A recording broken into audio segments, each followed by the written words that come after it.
پڑھایا رسول نے، اصحاب باصفا کو لکھایا رسول نے، قرآن کے حرف حرف کی تقسیم ہو گئی، تمثیل ہر عمل کو بنایا رسول نے۔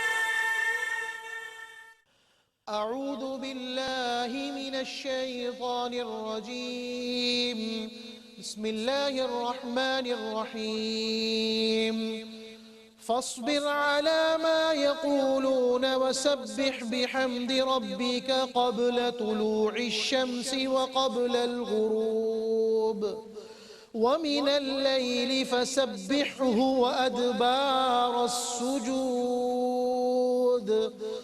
واستمع يوم ينادي المناد من مكان قريب يوم يسمعون الصيحة بالحق ذلك يوم الخروج إنا نحن نحيي ونميت وإلينا المصير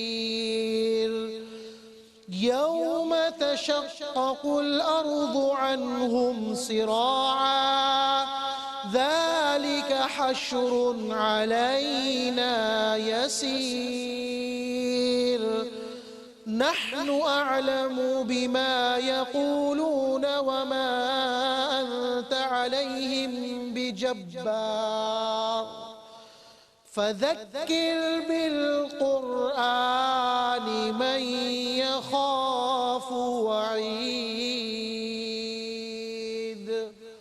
صدق اللہ العظیم۔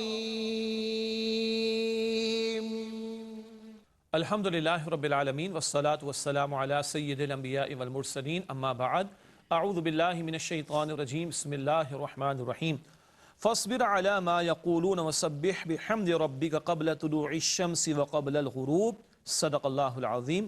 اللہم صلی علی محمد وعلی آل محمد وبارک وسلم، رب اشرح لی صدری ویسر لی امری واحلل عقدۃ من لسانی یفقہوا قولی واجعل لی وزیرا من اہلی، آمین یا رب العالمین۔ ناظرین کرام، السلام علیکم ورحمۃ اللہ وبرکاتہ۔ پروگرام بصیرت القرآن میں آپ کو خوش آمدید کہتے ہیں۔ الحمدللہ آج یہ پروگرام نمبر 926 آپ کی خدمت پیش کر رہے ہیں۔ انشاءاللہ آج مطالعہ کریں گے سورہ قاف کی آیات 39 سے 45 کا۔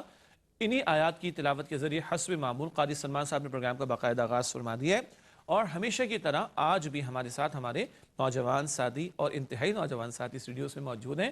آئیے انہیں خوش آمدید کہتے ہیں، پروگرام میں شریک کرتے ہیں۔ السلام علیکم ورحمۃ اللہ وبرکاتہ۔ وعلیکم السلام ورحمۃ اللہ وبرکاتہ۔ ٹھیک ٹھاک ہے بیٹا آپ لوگ؟ پتہ ہے انتہائی نوجوان کیوں کہہ رہا ہوں؟ ہاں کیوں کہہ رہا ہوں؟ ماشاءاللہ ابھی عمر آپ لوگوں کی چھوٹی ہے نا، لیکن کام بہت بڑا کر رہے ہیں ہم، ٹھیک ہے؟ ہم بچپن میں سنتے تھے میں چھوٹا سا ایک بچہ ہوں پر کام کروں گا، تو یہ سب سے بڑا کام ہے، قرآن حکیم کو سیکھنا، قرآن حکیم کو سکھانا، قرآن حکیم پر عمل کرنا، دوسروں تک اس کو پہنچانا۔ اللہ تعالیٰ ہم سب کو توفیق عطا فرمائے۔ ناظرین کرام، ہمیشہ کی طرح سب سے پہلے ہم سب کی ترغیب تشویق یاد دہانی کے لیے نبی اکرم صلی اللہ علیہ وآلہ وسلم کا ایک مبارک فرمان پیش خدمت ہے۔ آئیے قرآن سیکھیں۔ فرمان نبوی صلی اللہ علیہ وآلہ وسلم، قرآن کریم کے ایک حرف کی تلاوت پر 10 نیکیاں عطا ہوتی ہیں۔ جامع ترمذی شریف کی روایت ہے۔ پچھلی نشست میں ہم نے جو روایت سنی تھی اور سمجھی تھی، قرآن کی تلاوت کرو یہ شفاعت کرنے والا بن کر آئے گا۔ آج کیا سمجھ رہے ہیں؟ ایک ایک حرف پر 10 نیکیاں عطا ہوتی ہیں جب ہم قرآن کی تلاوت کرتے ہیں۔ اللہ مجھے آپ کو ہم سب کو اس کی توفیق عطا فرمائے۔ ناظرین کرام، بات کو آگے بڑھاتے ہیں، زیر مطالعہ آیات کا مفہوم و ترجمہ سمجھتے ہیں۔ سورہ قاف کی آخری آیات ہیں آج، آیات 39 سے 45، ان کا مفہوم اور ترجمہ پیش خدمت۔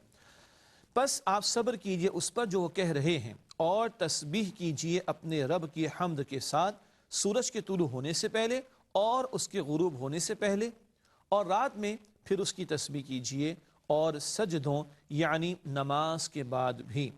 اور اے مخاطب، کان لگا کر سنو، جس دن پکارے گا ایک پکارنے والا قریبی جگہ سے، اس دن وہ سنیں گے ایک چیخ، یقینی طور پر یہ نکلنے کا دن ہے۔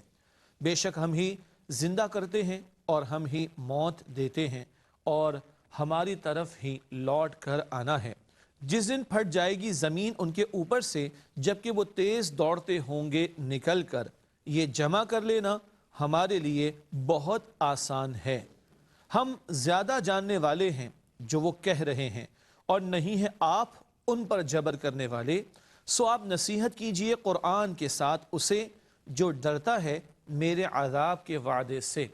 ناظرین کرام، یہ مفہوم و ترجمہ ہے سورہ قوف کی آیات 39 تا 45 کا۔ اس کے بعد چلتے ہیں ربط آیات کی طرف۔ جی بیٹا، گزشتہ آیت اور آج کی زیر مطالعات کا باہمی تعلق۔ باہمی تعلق، بالکل صحیح۔ اس حوالے سے پہلی بات، سابقہ آیت میں آسمان و زمین کی تخلیق اور اللہ تعالیٰ کی شان بے نیازی بیان کی گئی تھی۔ کتنے دنوں میں زمین و آسمان کی تخلیق ہوئی؟ 6 دنوں میں۔ اور اللہ نے کیا فرمایا کہ اللہ کو کوئی تھکاوٹ نہیں ہوئی۔ یاد آ گیا؟ وہ اہل کتاب نے غلط سلط باتیں معروف کر دی تو اس کا رد قرآن حکیم میں کیا گیا۔ اب اللہ تعالیٰ کی تسبیح و حمد کرنے کی تلقین ہے۔ پچھلی آیت میں اللہ کی عظمت کا بیان، اب حکم ہو رہا ہے اللہ کی تسبیح بیان کرنے کا اور اللہ کی حمد کرنے کا۔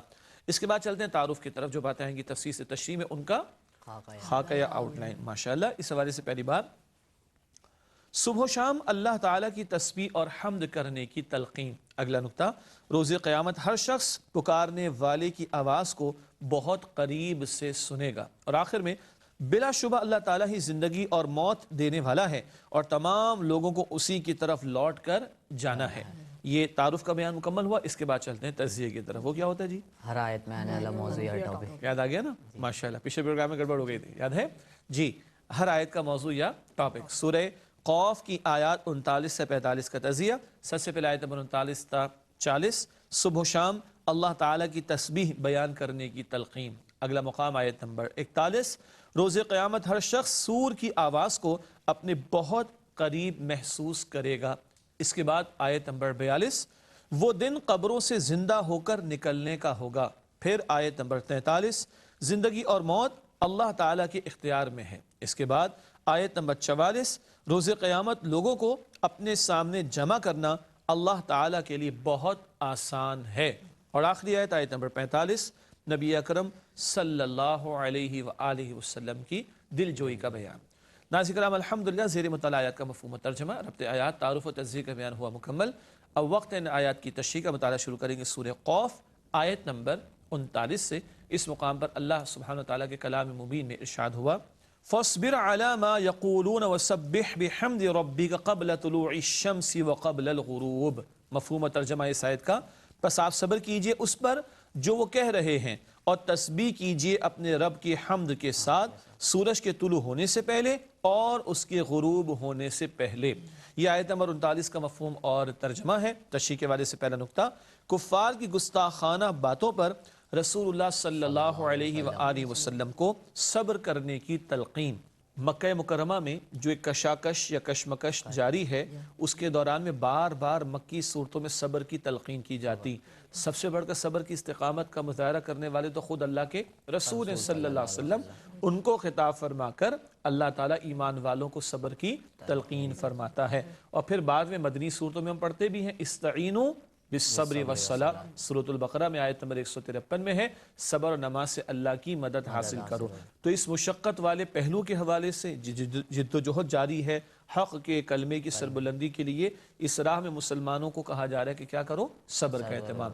خطاب اللہ کے نبی علیہ السلام سے، لیکن امت کو تعلیم دی جا رہی ہے۔ اگلا نقطہ اس آیت کی تشریح کے حوالے سے، حق کی دعوت میں قوت حاصل کرنے کے لیے صبح و شام اللہ تعالیٰ کی پاکی بیان کرنے کی ہدایت، اللہ کی تسبیح اس کی حمد کے ساتھ کرنے کا ذکر ہو رہا ہے۔ ذکر الہی سے ایک بندہ مومن کو قوت ملتی ہے، اس کا ایمان بھی بڑھتا ہے، اللہ کے ساتھ تعلق مضبوط ہوتا ہے، اور جب اللہ کو بندہ یاد کرتا ہے تو اللہ بھی بندے کو یاد کرتا ہے نا۔ مشہور آیت ہے نا، جمعے کے خطبات میں ہم سنتے ہیں، فَاذْكُرُونِي أَذْكُرْكُمْ۔ سورہ البقرہ آیت نمبر 152 میں ہے، اللہ تعالیٰ فرماتے تم مجھے یاد رکھو میں تمہیں یاد رکھوں گا۔ ٹھیک ہے، تو ذکر الہی سے قوت حاصل کرنے کی تلقین کی جا رہی ہے۔ اگلی بات اس آیت کی تشریح میں، اور بڑا دلچسپ نقطہ ہے، سورج طلوع ہونے سے پہلے ایک مراد فجر کی نماز اور سورج غروب ہونے سے پہلے ظہر اور عصر کی نمازیں ہیں۔ اگلی آیت میں ایک بات اور واضح ہو کر سامنے آئے گی. تو یہ جو فرمایا گیا کہ اپنے رب کی تسبیح کیجئے ہم کے ساتھ سورج کے طلوع ہونے سے پہلے، تو ایک مراد فجر کی نماز، اور سورج کے غروب ہونے سے پہلے اس سے مراد ظہر اور عصر کی نمازیں جو غروب آفتاب سے پہلے پہلے کا معاملہ ہے. یہ ایک رائے مفسرین نے بیان فرمائی. اگلا مقام بلکہ اگلی آیت سورہ قاف کی آیت نمبر 40 ارشاد ہوا وَمِنَ اللَّيْلِ فَسَبِّحْ وَأَدْبَارَ السُّجُودِ. یہ آیت نمبر 40 اس کا مفہوم اور ترجمہ، اور رات میں پھر اس کی تسبیح کیجئے اور سجدوں یعنی نماز کے بعد بھی. یہ آیت نمبر 40 کا مفہوم اور ترجمہ. پچھلی آیت میں فجر کا بیان بھی آ گیا تھا اور غروب سے پہلے ظہر عصر کا بیان آ گیا تھا. کتنی رہ گئی؟ 2. اب آئیے اس کا بیان بھی پڑھ لیتے ہیں. ٹھیک ہے، آگے تشریح کی طرف چلتے ہیں. پہلا نقطہ، اسی طرح رات کے اوقات میں بھی اللہ تعالیٰ کی تسبیح بیان کرنے کی تلقین. دن رات میں اللہ کی تسبیح کی جائے. پہلے دن کا ذکر تھا، اب رات کا ذکر تھا. یہ بات عمومی بھی ہے، دن رات میں اللہ کی تسبیح کا اہتمام. لیکن آگے نقطہ ہے، ایک مراد مغرب اور عشاء کی نمازیں ہیں. اللہ کو یاد کرنے کا ایک معین اور خاص طریقہ کیا ہے؟ وہ نماز ہے. ذکر تو ہر وقت ہوگا لیکن اللہ کی یاد کا معین اور خاص طریقہ وہ نماز ہے. اس کی طرف بھی اشارہ ہو رہا ہے.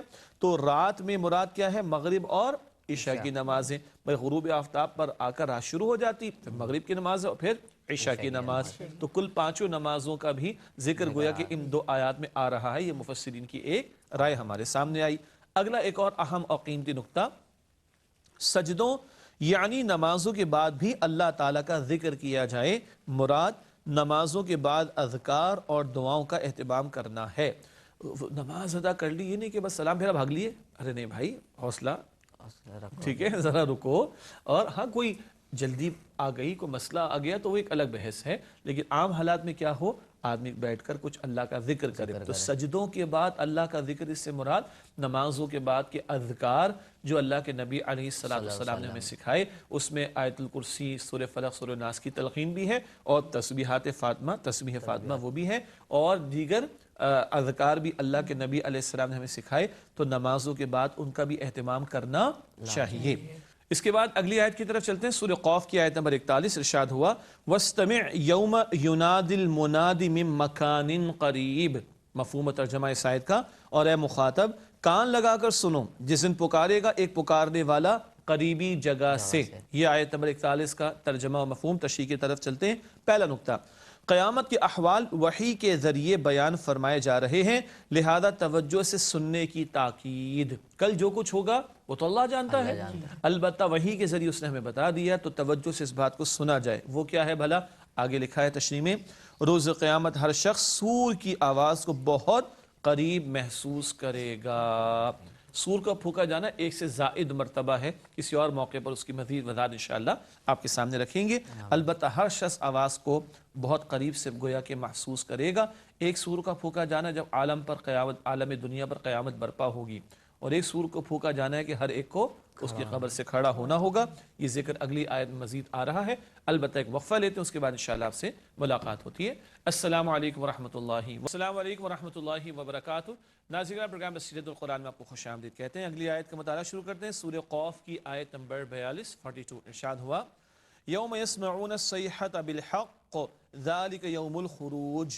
اس آیت کا مفہوم و ترجمہ، اس دن وہ سنیں گے ایک چیخ، یقینی طور پر یہ نکلنے کا دن ہے. یہ آیت نمبر 42 کا مفہوم و ترجمہ. تشریح کے حوالے سے پہلا نقطہ، اس دن ہر شخص سور کی آواز کو یقینی طور پر سنے گا.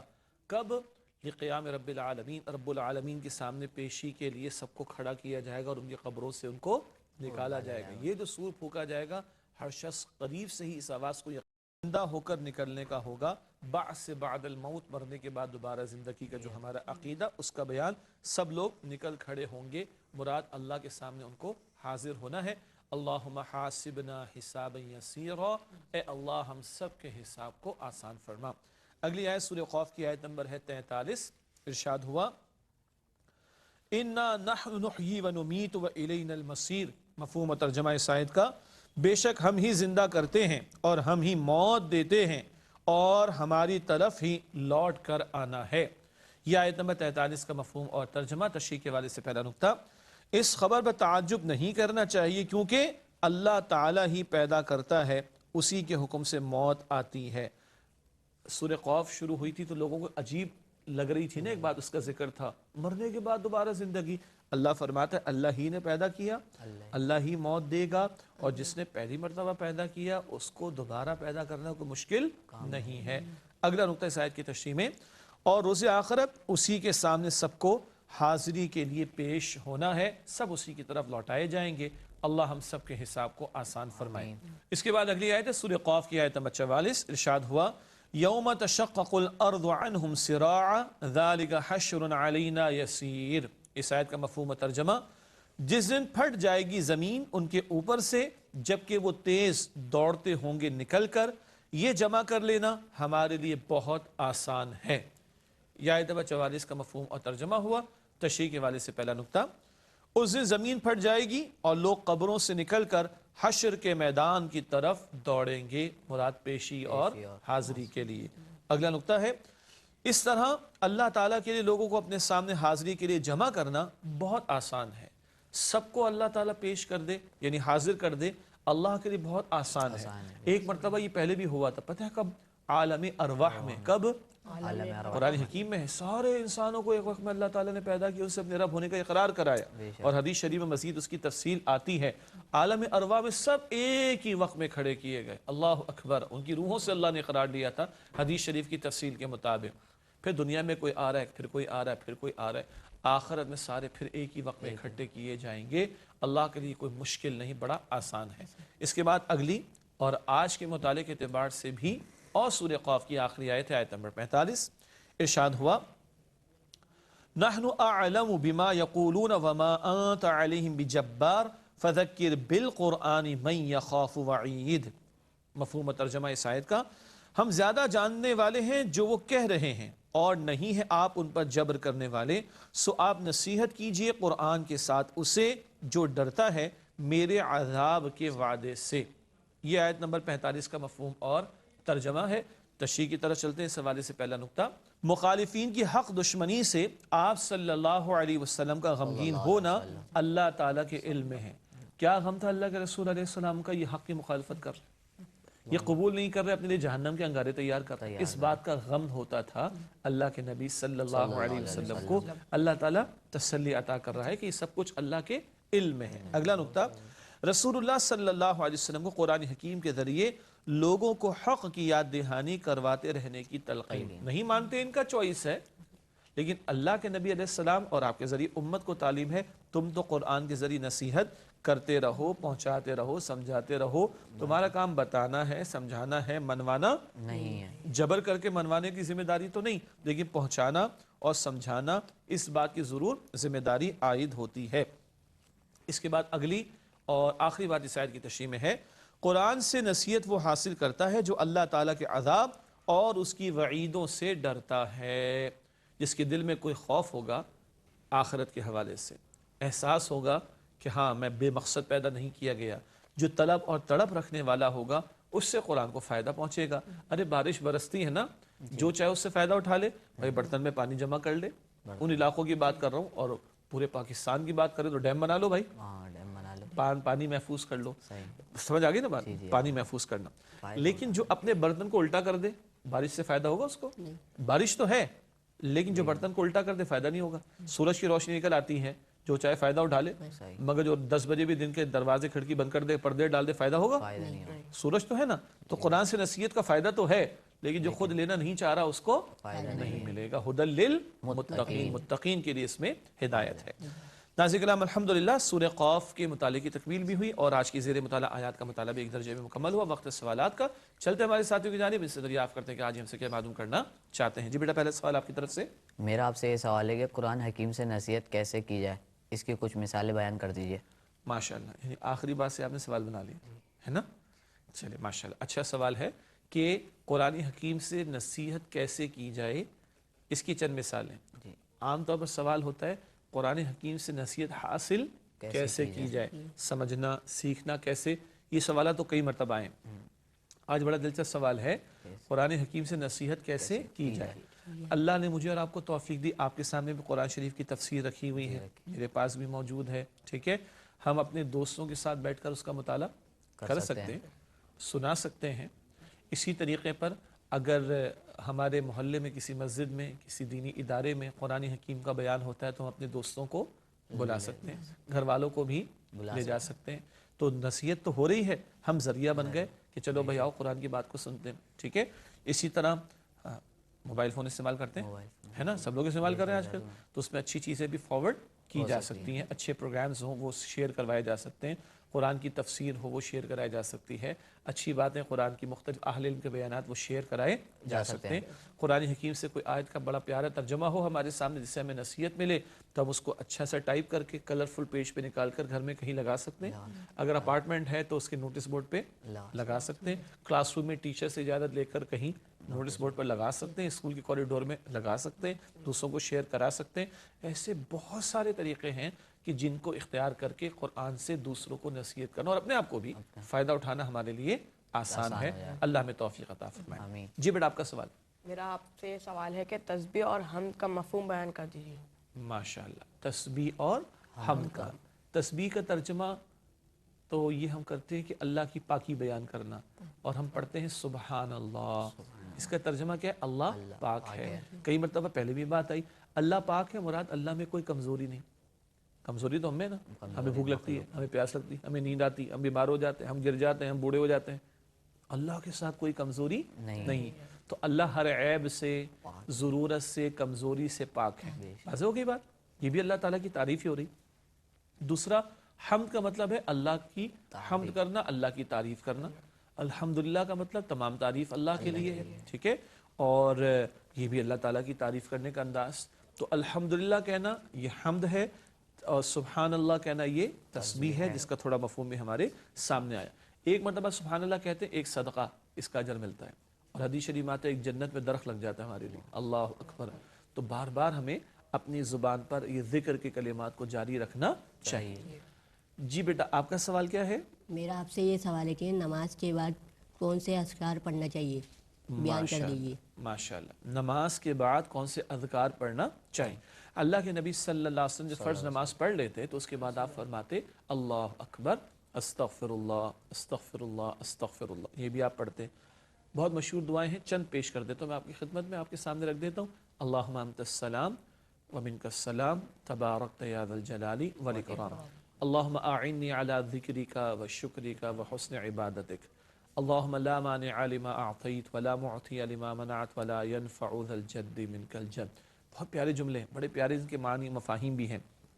کوئی مسنون دعاؤں کی کتاب اگر آپ دیکھیں گے تو اس میں نمازوں کے بعد کی اذکار آپ کو ملیں گے. تسبیح فاطمہ 33 مرتبہ سبحان اللہ, 33 مرتبہ الحمدللہ, 33 مرتبہ اللہ اکبر, اور پھر لا الہ الا اللہ وحدہ لا شریک لہ لہ الملک ولہ الحمد یحیی ویمیت وہو علی کل شیء قدیر. 100 کا حصہ پورا ہو گیا. پھر فرض نمازوں کے بعد نبی اکرم علیہ السلام نے آیت الکرسی پڑھنے کی تلقین فرمائی, سورۃ الفلق پڑھنے کی تلقین فرمائی, سورۃ الناس پڑھنے کی تلقین فرمائی. یہ ہیں وہ نمازوں کے بعد کے اذکار, دعائیں جو اللہ کے نبی علیہ السلام نے ہمیں سکھائے. اللہ تعالیٰ مجھے آپ کو ہم سب کو عمل کرنے کی توفیق عطا فرمائے.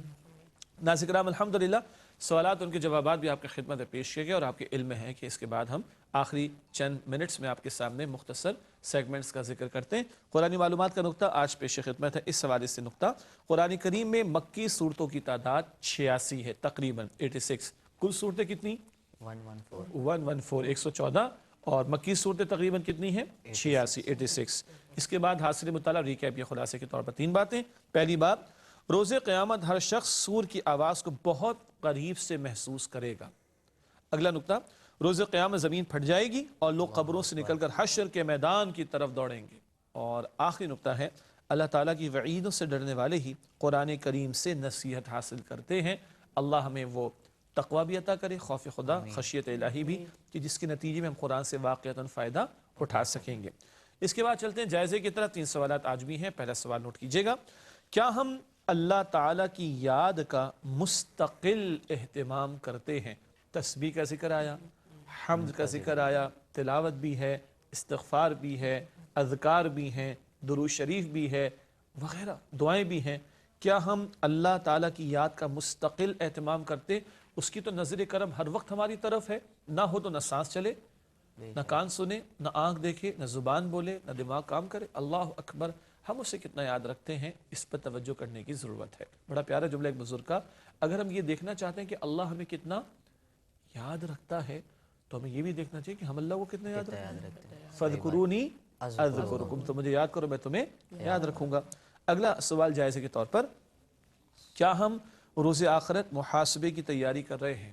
حدیث شریف میں تو اللہ کے نبی علیہ السلام نے بہت سارے سوالات کا ذکر کیا، اور سیدنا عمر رضی اللہ تعالیٰ عنہ فرماتے کہ حاسبو من قبل ان تحاسبو، اپنا محاسبہ خود کر لو، حساب کتاب اپنا خود چیک کر لو، اپنا محاسبہ خود کر لو، اس سے پہلے کہ قیامت کے دن تمہارا محاسبہ کیا جائے۔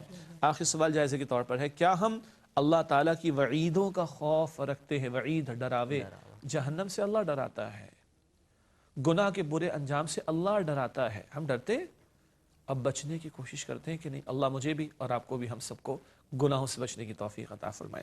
آخری دو باتیں پروگرام میں شامل کرتے ہیں، گزشتہ سوال کا جواب۔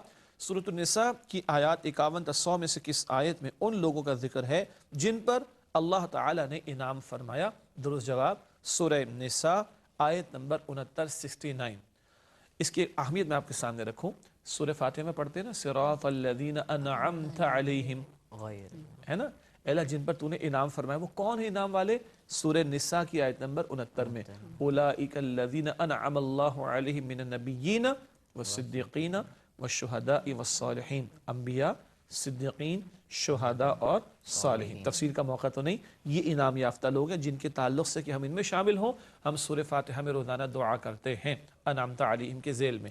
بہرحال درست جواب سورہ نساء کی آیت نمبر 69 ہے۔ آج کا سوال نوٹ کیجئے گا، سورہ نساء کی آیات 51 تا 100 میں سے کس آیت میں کمزور لوگوں اور بچوں کی مدد اور اس کے لیے قتال کا حکم ہے؟ سورہ نساء آیات 51 تا 100 میں سے کس آیت میں کمزور لوگوں اور بچوں کی مدد اور اس کے لیے قتال کا حکم ہے؟ درست جواب انشاءاللہ اگلے پروگرام میں آپ سے شیئر کریں گے، اور اسی کے ساتھ چاہیں گے اجازت، اسی کے وقت ہوا پروگرام کا مکمل۔ آپ تمام ساتھیوں کا بہت شکریہ، اللہ آپ کے اخلاص، علم اور عمل میں ترقی عطا فرمائے۔ ناظرین کرام، ہم سب کو، ہماری پوری ٹیم کو، ہمارے قاری صاحب کو، ہمارے ساتھ تمام تعاون کرنے والوں کو، کیو ٹی وی کی انتظامیہ کو اور تمام مسلمانوں کو اپنی دعا میں یاد رکھیے۔ اے اللہ ہم سب کو آخرت کا طلبگار بنا، اے اللہ اپنی یاد کثرت سے کرنے کی توفیق عطا فرما، اور اے اللہ اپنے ذکر کی کثرت کی توفیق عطا فرما، اور اے اللہ ہم سب کو جہنم سے محفوظ فرما، ہم سب کو جنت الفردوس عطا فرما، آمین یا رب العالمین۔ وآخر دعوانا الحمدللہ رب العالمین، والسلام علیکم ورحمۃ اللہ وبرکاتہ۔ کا کلام پڑھایا رسول نے، اصحاب باصفا کو لکھایا رسول نے، قرآن کے حرف حرف کی تقسیم ہو گئی، تمثیل ہر عمل کو بنایا رسول نے، اللہ کا کلام پڑھایا رسول نے، اصحاب باصفا کو لکھایا رسول نے، قرآن کے حرف حرف کی تقسیم ہو گئی۔